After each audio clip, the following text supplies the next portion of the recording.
अचल का पर्यायवाची शब्द है अचल। अचल मतलब स्थिर, अवरुद्ध, विकृत या फिर विद्रूप। अचल मतलब आपने सुना होगा कि अचल संपत्ति है उसके पास। अचल मतलब स्थिर है, वो उसको कोई जो है ले नहीं सकता, सॉरी वो अचल है, इस तरह से स्थिर है वो।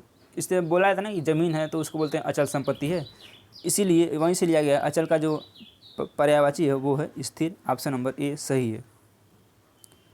अग्रज का विलोमार्थक शब्द है मझला, बड़ा, अनुज या फिर विग्रह।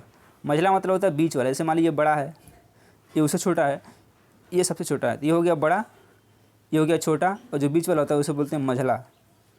ठीक है, तो मझला तो होगा नहीं।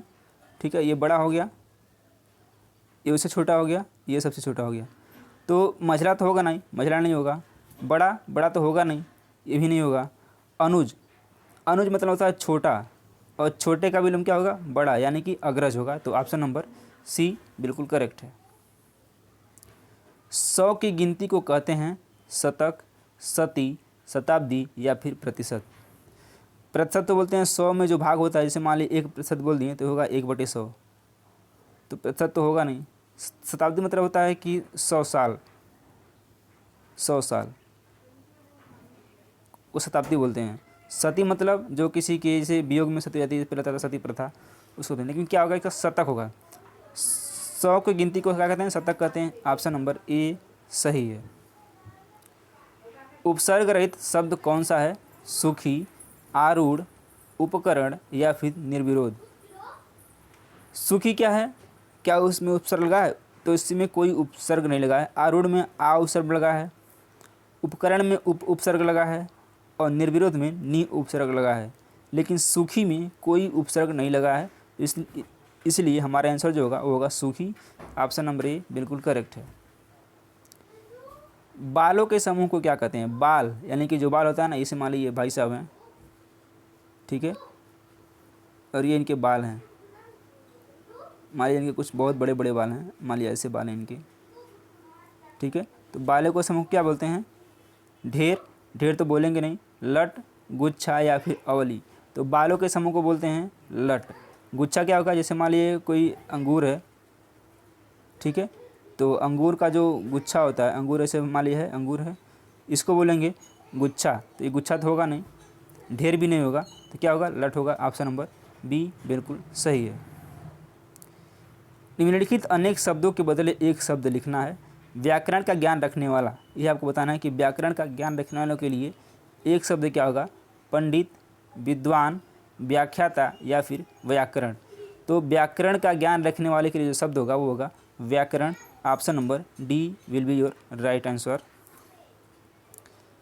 परिव्यक्त शब्द का सही अर्थ क्या है, जो दान में दिया गया हो, जिसका परित्याग किया जा सके, जिसे उपेक्षा पूर्वक छोड़ दिया गया हो, जिसका परित्याग आवश्यक हो। परिव्यक्त, इसका मतलब दान में दिया, जो दान में दिया गया वो नहीं होगा, जिसका परित्याग किया जा सके ये भी नहीं होगा, जिसे उपेक्षा पूर्वक छोड़ दिया गया हो वही होगा परिव्यक्त। Option number C will be your right answer. Restaurant किस भाषा का शब्द है, रेस्तरां बताना है, जापानी, जर्मनी, रूसी या फिर फ्रांसीसी।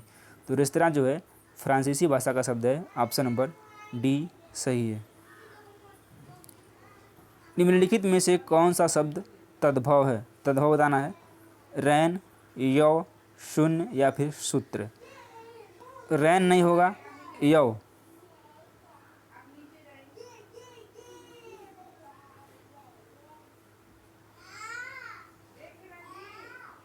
रैन, यौ, शून्य या फिर सूत्र। तो जो तद्भव शब्द है वो क्या है, रैन है। ऑप्शन नंबर ए बिल्कुल करेक्ट है। किस शब्द की वर्तनी सही है, अंतर्राष्ट्रीय, अंतर्राष्ट्रीय, अंतर्राष्ट्रीय या फिर अंतर्राष्ट्रीय। तो अंतर्राष्ट्रीय में कैसे लिखते हैं आप, अंतर्राष्ट्रीय तो लिखते नहीं है, ये तो गलत है। अंतर्राष्ट्रीय, अंतर्राष्ट्रीय भी नहीं लिखेंगे, अंतर्राष्ट्रीय भी नहीं लिखेंगे, क्या होगा, अंतर्राष्ट्रीय होगा, जो कि ऑप्शन नंबर बी में दिया गया है अंतर्राष्ट्रीय। या फिर इसको ऐसे भी लिख सकते हैं, इसको ऐसे लिख सकते हैं, ऐसे भी लिखते हैं इसको,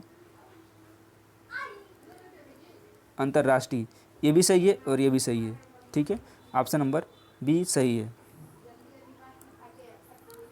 किस देश में हिंदी भाषा का प्रयोग लिखने एवं बोलने में किया जाता है, ये आपको बताना है। किस देश में हिंदी भाषा का प्रयोग लिखने व बोलने में किया जाता है? ऑस्ट्रेलिया, दक्षिण अमेरिका, पाकिस्तान या फिर मॉरिशस। तो जो मॉरिशस है, मॉरिशस में हिंदी भाषा का प्रयोग लिखने और बोलने में किया जाता है। और मॉरिशस में जो मॉरिशस है यहाँ पर बहुत सारे इंडियन ही हैं, तो इस तरह से यहाँ पे ऑप्शन नंबर डी बिल्कुल सही है। उत्कंठा का पर्यायवाची है लालसा, उत्पन्न, उपेक्षा या फिर उलाहना। तो उत्कंठा का जो पर्यायवाची होगा वो होगा लालसा। ऑप्शन नंबर ए बिल्कुल करेक्ट है। ऊहापोह का पर्यायवाची क्या है? निश्चित, असमंजस, अभिभूत या फिर व्याग्रता। तो ऊहापोह का जो पर्यायवाची होगा वो क्या होगा? असमंजस, यानी कि असमंजस में पड़ना ही ऊहापोह को बोलते हैं। ऑप्शन नंबर बी सही है। जो शीघ्र प्रसन्न हो जाए उसे क्या कहेंगे? प्रसन्नचित्त, प्रसून, प्रसून तो बोलते हैं प्रसन्नता या फिर आशुतोष। तो जो शीघ्र प्रसन्न हो जाए उसे क्या बोलते हैं? आशुतोष बोलते हैं। प्रसन्न मतलब होता है पुष्प, और आशुतोष को बोलते हैं जो शीघ्र प्रसन्न हो जाए। ऑप्शन नंबर डी बिल्कुल सही है। तो चलिए हम उम्मीद करते हैं सेशन पसंद आएगा। निम्नलिखित अनेकार्थी शब्द का दूसरा अर्थ बताना है। आजन्म, निर्भीक, आजीवन या फिर ईश्वर। ठीक है, तो क्या है? ईश्वर हो जाएगा। ऑप्शन नंबर डी बिल्कुल करेक्ट है। निम्नलिखित में से कौन सा शब्द वर्तनी की दृष्टि से शुद्ध है?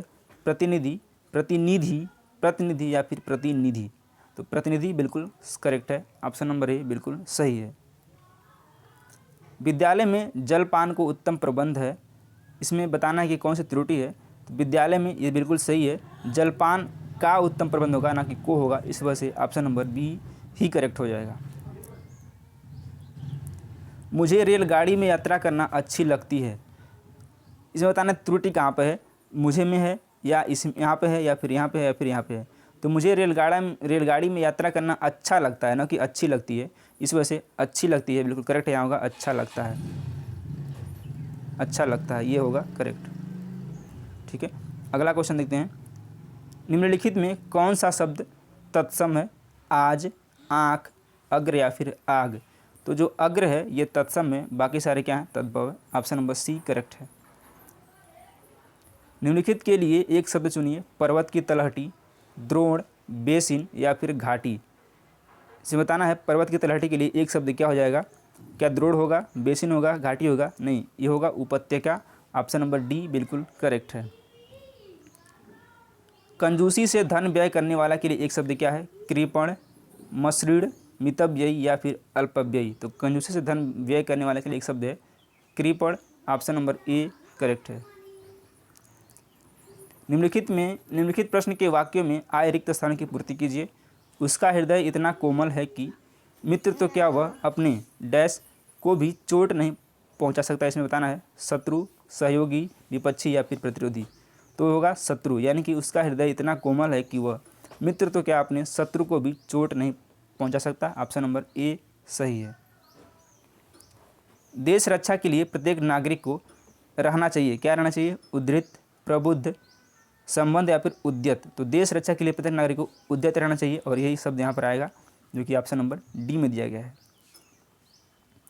अरविंद शब्द का पर्यायवाची बताना है। कल्प वृक्ष, केवड़ा, कमल या फिर गुलाब।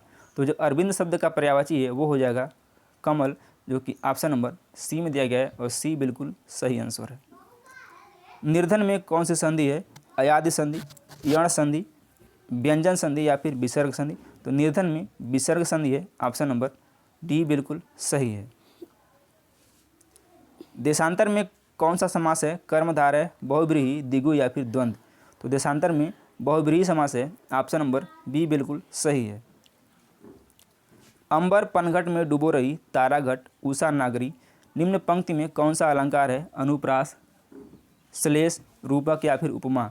तो अंबर पनघट में डूबो रही ताराघट, उषा नागरी में रूपक अलंकार है। ऑप्शन नंबर सी सही है। निम्नलिखित में से कौन सा तद्भव शब्द है? इष्टिका, कुपुत्र, अमी या फिर उलूक। तो इसमें जो तद्भव शब्द है वो है अमी। ऑप्शन नंबर सी दिया गया है। निम्नलिखित वाक्यों में सही वाक्य का चयन कीजिए। तुलसी अवधि के श्रेष्ठ कवि और ब्रजभाषा के सूर हैं। तुलसी अवधि के श्रेष्ठ कवि हैं और सूर ब्रजभाषी हैं। तो इसका जो सही आंसर है वो हो जाएगा तुलसी और सूर क्रमशः अवधि और ब्रजभाषा के श्रेष्ठ कवि हैं। ऑप्शन नंबर डी बिल्कुल करेक्ट है। जीवन और